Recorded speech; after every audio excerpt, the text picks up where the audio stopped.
हमें पूरी उम्मीद है कि कांग्रेस सत्ता में आएगी और हम महिलाओं की सुनेगी और हम महिलाओं के लिए जो वायदे किए उन महिला के वायदे पे पूरी कायम रहेगी। मैं श्योरिटी देती हूँ कि कांग्रेस पार्टी अगर सत्ता में आती है, महिलाओं के लिए जितने वायदे किए हैं वो ग्राउंड लेवल पे काम करेंगी और उनको पूरा किया जाएगा।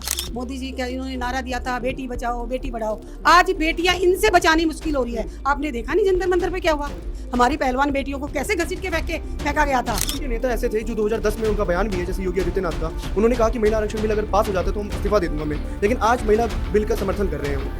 मैं क्या कह रही हूँ, महिलाओं का सिर्फ सम्मान कांग्रेस पार्टी करती है।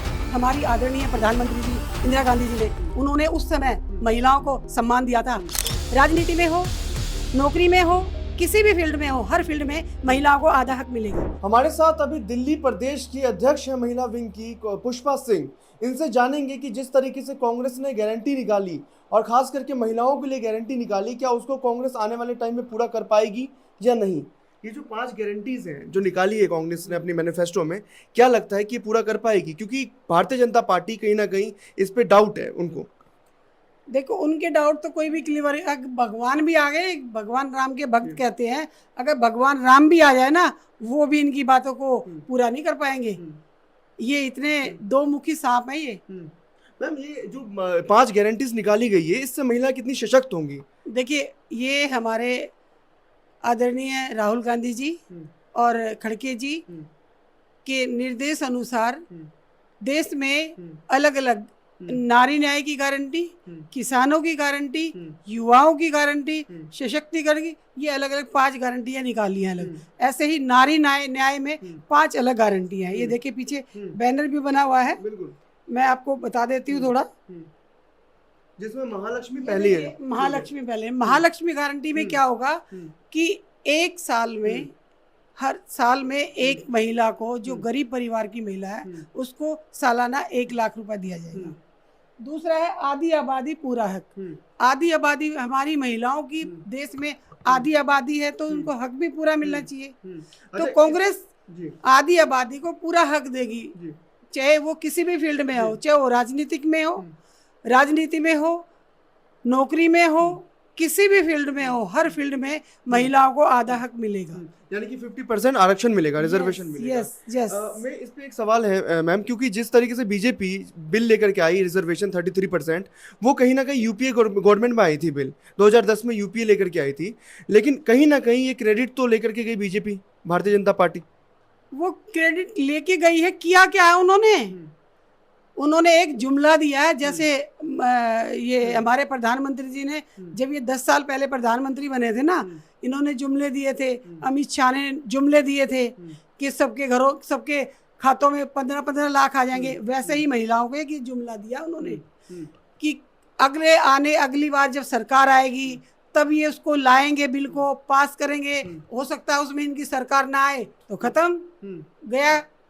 तो ये जुमले नहीं चलेंगे। अगर तुम सक्षम थे, तुम पूरी पावर थी तुम्हारे पास, पूरा हक महिलाओं को क्यों नहीं दिया? क्या देश में महिलाएं इनको जिता के नहीं भेजती? क्या महिलाएं हर फील्ड में कंधे से कंधा मिला के जब वो महिलाएं काम करती हैं तो उनको तब वो महिलाएं नहीं दिखाई देती? तो हम प्रधानमंत्री जी से कहते हैं, अगर अभी भी चुनाव है, आप लोग अपनी, क्या उन्होंने अपने मैनिफेस्टो में डाला है? क्या उन्होंने मैनिफेस्टो में डाला कि उन्होंने ये तो डाल दिया कि हमने अधिकार ला दिया लेके आगे महिलाओं के लिए रिजर्वेशन, पर किया क्या? कुछ नहीं, धरातल पे कुछ नहीं, वो सिर्फ कागजी का। अब हम महिला हैं, हम भी जानते हैं, हमारी जेब को लूटा नोटबंदी में, हमारी जेबें खाली करी हैं। जो महिलाएं अपने थोड़े थोड़े पैसे जोड़ के रसोई में इकट्ठा करते थे, उसको भी खाली कर लिया। 15 लाख आए किसी के पास? नहीं आए। ये जुमले नहीं चलेंगे, बिल्कुल नहीं चलेंगे। कुछ उनके नेता ऐसे थे जो 2010 में उनका बयान भी है, जैसे योगी आदित्यनाथ का, उन्होंने कहा कि महिला आरक्षण बिल अगर पास हो जाता है तो हम इस्तीफा दे दूंगा मैं, लेकिन आज महिला बिल का समर्थन कर रहे हैं वो। मैं कहता रही हूँ, महिलाओं का सिर्फ सम्मान कांग्रेस पार्टी करती है। हमारी आदरणीय प्रधानमंत्री जी इंदिरा गांधी जी ने, उन्होंने उस समय महिलाओं को सम्मान दिया था, और उसको आगे लाके हमारे आदरणीय राजीव गांधी जी ने, जो पूर्व प्रधानमंत्री जी थे, उन्होंने निगम में, पंचायत में, हर फील्ड में महिलाओं को 50%, आज हम निगम पार्षद दिल्ली में, दिल्ली जैसे शहर में हम निगम में अगर 50% महिलाएं खड़ी होती हैं, निगम में खड़ी होती हैं, ये देन राजीव गांधी की है। उन्होंने करके दिखाया है, जुमलेबाजी नहीं की, उन्होंने जो कहा वो किया। आज ये जुमलेबाजी नहीं चलेगी, ये महिलाओं का हक नहीं, महिलाओं के लिए कुछ नहीं कर रहे, सिर्फ ड्रामेबाजी कर रहे हैं। आने वाले टाइम में किस तरीके से कांग्रेस पार्टी इस चीज को, अपने मैनिफेस्टो को, खास करके जो ये महिलाओं के वर्ग हैं, इसको धरातल पर उतार सकेगी और जन जन तक पहुंचा पाएगी? मैं बता तो रही हूँ ना, देखिए पहले ये महालक्ष्मी, जिसमें एक गरीब परिवार की एक महिला को 1 लाख रुपया दिया जाएगा।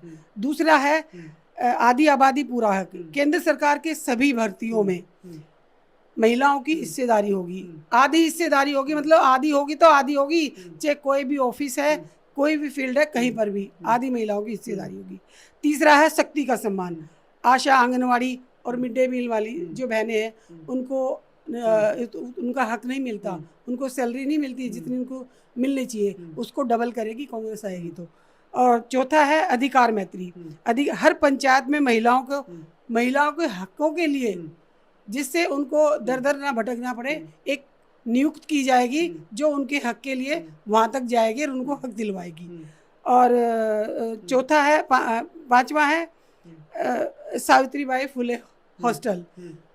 हर जिले में अगर कांग्रेस की सत्ता आती है तो हर जिले में एक ऐसा हॉस्टल होगा जहां पर हम महिलाओं को सशक्त करेंगे, महिलाओं को आगे बढ़ाएंगे, छोटे छोटे उनको काम मिलेंगे, इनको इधर उधर नहीं भटकना पड़ेगा, उनकी रहने की भी व्यवस्था की जाएगी, सारी सुविधाएं वहाँ मिलेंगी। आप प्रदेश अध्यक्ष की, महिला विंग की प्रदेश अध्यक्ष है दिल्ली की, जिस तरीके से एनसीआरबी का डाटा निकला था और उसमें महिलाओं के प्रति जो क्राइम हो रहा है दिल्ली के अंदर, क्या आपको इस बात की चिंता होती है कि महिला सुरक्षित नहीं है दिल्ली में? खास करके दिल्ली में भी सुरक्षित नहीं है। अब वो केजरीवाल जी एक दूसरे पे, ये मोदी जी क्या इन्होंने नारा दिया था, बेटी बचाओ बेटी पढ़ाओ, आज बेटियां इनसे बचानी मुश्किल हो रही है। आपने देखा नहीं जंतर मंतर पे क्या हुआ, हमारी पहलवान बेटियों को कैसे घसीट के फेंका गया था। उसी दिन जिस दिन इस संसद का उद्घाटन था, उसी दिन उन बेटियों को ऐसे जब वो बेटियां जब पदक जीत के आई थी, यही प्रधानमंत्री जी कहते थे कि तुम मेरी बेटी हो, तुमने देश का नाम रोशन किया। और जब उन्होंने उसी दिन जिस दिन उस संसद भवन का उद्घाटन था उनको घसीट के और फेंका गया, तब उनको समझ नहीं आया क्या हुआ है। देश के अलग अलग राज्यों में क्या हो रहा है महिलाओं के साथ, बहुत ही दुर्व्यवहार हो रहा है, ये नहीं चलेगा। ऐसे ही दिल्ली में केजरीवाल जी कुछ नहीं कर रहे और देश में ये मोदी जी कुछ नहीं कर रहे। आप ये देखिए हरियाणा के मंत्री जी, उन्होंने क्या हुआ, सारी चीजें सामने है। बृजभूषण शरण के साथ क्या हुआ, ये कुछ नहीं करते। अगर कोई इनके एंटी कुछ बोल दे, कुछ कह दे, किसी भी पार्टी का हो, वो जाके या तो इनकी पार्टी में मिलके शामिल हो जाओ, इनकी हाँ में हाँ मिला लो, या फिर उनके घर ईडी भेज देते हैं। ईडी का ऐसा प्रेशर है कि कुछ भी हो ईडी ईडी ईडी। अरे ईडी को तो इन्होंने ऐसा बना लिया कि जिसको इनको अपने साथ जोड़ना है उसी घर ईडी भेज दो। मैम, जिस तरीके से आप लोग दिल्ली के अंदर लोकसभा चुनाव मिल करके लड़ रहे हैं आम आदमी पार्टी से, तो आने वाले टाइम में अगर सरकार बनती है तो क्या ये सबसे पहला प्राथमिकता होगा कि महिला जो सुरक्षित नहीं है दिल्ली में, एनसीआरबी के जो डाटा रिलीज हुए हैं, क्या इसको किस तरीके से, कितना बड़ा चैलेंज होगा आप लोगों के लिए? देखिए, सरकार अगर हमारी मिलीजुली सरकार बनती है, महिलाओं के लिए हमारी आदरणीय जब इंदिरा गांधी जी प्रधानमंत्री जी, उन्होंने भी महिलाओं को आगे सम्मान दिया, बेटियों को सम्मान करा। बेटियों को उस समय जब गांव में बेटियों को नहीं, उन्होंने उस समय बाप पिता की संपत्ति में आधी हिस्सेदारी का हक दिलवाया था। और वो किसी उसी तरीके से हमारी आदरणीय सोनिया गांधी जी भी महिलाओं को, जब कांग्रेस की सरकार थी तब भी ये 33% आरक्षण लाए थे और लागू भी हो गया था। यही विपक्ष था जो लागू नहीं होने दिया था। आज ये बात करते हैं तो अगर इनके अंदर इतनी चिंता थी महिलाओं के लिए, बेटियों के लिए, तो तब लागू क्यों नहीं होने दिया? जब तो कोई कुछ था ही नहीं, तो एक साइन ही तो करना था, एग्री तो होना था, क्यों नहीं हुए? तब ये कहाँ थे? कौन से बिल में छुप के बैठे थे? आज ये बात करते हैं आरक्षण की, तो तब ये कहाँ थे? ये चीजें नहीं चलेंगी। महिलाओं के लिए कांग्रेस हमेशा खड़ी है और खड़ी रहेगी, महिलाओं को पूरा हक देगी। हमें पूरी उम्मीद है कि कांग्रेस सत्ता में आएगी और हम महिलाओं की सुनेगी और हम महिलाओं के लिए जो वायदे किए उन महिला के वायदे पे पूरी कायम रहेगी। मैं श्योरिटी देती हूँ कि कांग्रेस पार्टी अगर सत्ता में आती है, महिलाओं के लिए जितने वायदे किए हैं वो ग्राउंड लेवल पे काम करेंगी और उनको पूरा किया जाएगा। मेरा एक आखिरी सवाल आपसे रहेगा कि जिस तरीके से मैनिफेस्टो में है, अभी कल ही मैनिफेस्टो रिलीज हुआ है कांग्रेस का, तो इसको धरातल पर यानी कि लोगों तक पहुंचाने में आपकी बहुत बड़ी भूमिका रहेगी। दिल्ली के जो लोगों तक पहुंचाएंगे, महिलाओं तक खास करके पहुंचाएंगे, तो कितना मुश्किल आएगा, कितना चैलेंजिंग है ये पहुंचाना? क्यों नहीं पहुंचाएंगे, हमारी पूरी टीम है, हमारे जिला अध्यक्ष हैं, हमारी बूथ लेवल पे हमारी टीम है, वो पहुंचाएंगे वहां तक और करके दिखाएंगे, लाएंगे। कितना चैलेंजिंग है मैम? अरे हम सारे चैलेंज खत्म हो जाएंगे देखना, और वहां तक ला के दिखा देंगे, करके दिखा देंगे। सारे चैलेंज एक्सेप्ट करेंगे और करके देंगे, पूरे करके देंगे हम। चलिए, बहुत बहुत शुक्रिया मैम।